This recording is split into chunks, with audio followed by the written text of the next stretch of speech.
Assalamualaikum warahmatullahi wabarakatuh. Terima kasih sudah mengklik video ini. Di channel ini saya akan banyak bercerita tentang dunia kefarmasian, tentang apoteker, tentang pekerjaan seorang apoteker, seorang farmasi, kemudian tentang materi-materi farmasi, kemudian soal-soal, terus bisnis apotik dan tempat-tempat pekerjaan atau tempat-tempat kerja seorang apoteker atau farmasi. Jadi jangan lupa subscribe dulu dan like video ini. Selamat menyaksikan. Oke, jadi di video ini saya akan memberikan informasi kepada teman-teman tentang prospek kerja farmasi. Akan kemanakah kita setelah lulus menjadi seorang apoteker atau menjadi seorang farmasi.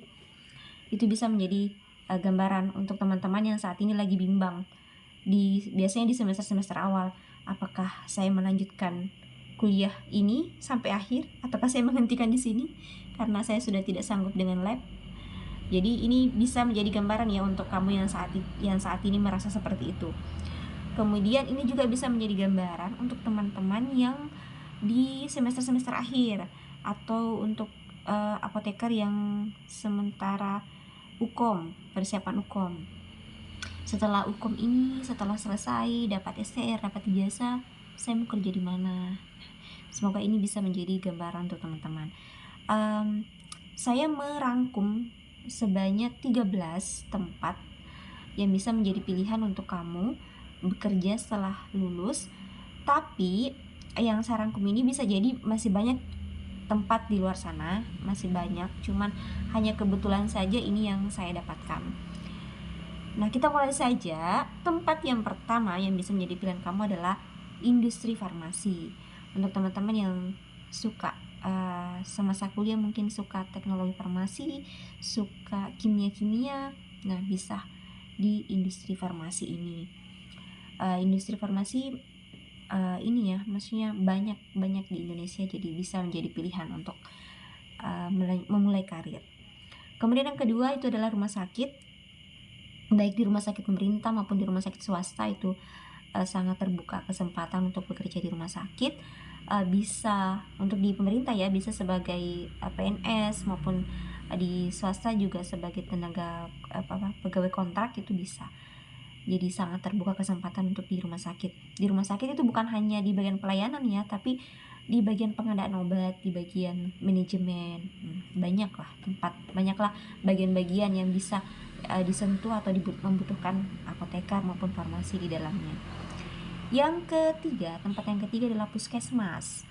Kalau puskesmas mirip lah ya dengan walaupun ini sih agak ada kemiripan lah dengan di rumah sakit, cuman kalau di puskesmas itu ada program-program kerja yang bisa langsung ke masyarakat. Selanjutnya yang keempat itu adalah apotik. Nah, di apotik teman-teman bisa menjadi asisten apoteker, bisa untuk yang D3 dan S1 ya, S1 dan D4 itu bisa jadi asisten apoteker. Kemudian bisa yang apoteker bisa jadi apoteker pendamping, apoteker penanggung jawab, ataupun teman-teman bisa menjadi PSA atau pemilik apotiknya. Yang selanjutnya adalah yang kelima adalah klinik. Nah, kalau di klinik dan di apotik agak hampir mirip lah pekerjaannya, karena memang kalau di klinik di seorang farmasis itu di bagian apotiknya. Selanjutnya yang keenam itu adalah di BPOM. Kalau di BPOM biasanya itu ada rekrutmen CPNS di BPOM. Kalau rekrutmennya itu setahu saya itu biasanya bersamaan dengan rekrutmen umum, tapi ini khusus untuk BPOM. Yang ketujuh, di institusi TNI dan kepolisian. Jadi selalu juga ada rekrutmen yang terbuka untuk tenaga kesehatan. Salah satunya bisa di situ apoteker. Yang dibutuhkan itu adalah apoteker. Dan jadi bagi teman-teman yang mungkin dulu punya cita-cita mau jadi tentara, tapi karena entah karena tinggi tidak kesampaian atau tidak lulus tes atau apa, nah tenang saja, lulus apoteker kejar, masih bisa dikejar. Yang selanjutnya adalah tempat selanjutnya adalah BNN. Kemudian yang ke-9 di pendidikan atau pengajar. Ini untuk yang punya skill jadi dosen atau jadi guru untuk di sekolah-sekolah kejuruan. Jadi bisa di dunia pendidikan. Kemudian peneliti yang ke-10 ya, yang ke-10 itu jadi peneliti, menghasilkan jurnal-jurnal, buku, sehingga ilmu pengetahuan semakin berkembang. Hal-hal baru bisa ditemukan. Yang ke-11 di BPJS 11 BPJS. Nah, bukan setiap tahun sih, tapi entah setiap kapan, cuman biasanya itu memang ada rekrutmen BPJS yang salah satu yang dibutuhkan adalah apoteker. Yang ke-12 itu adalah di PBF. Kalau teman-teman yang pernah magang di PBF pasti punya lah ya gambaran bagaimana pekerjaan di PBF. Yang ke-13 adalah pengusaha apotik atau pengusaha kosmetik, mungkin punya formula,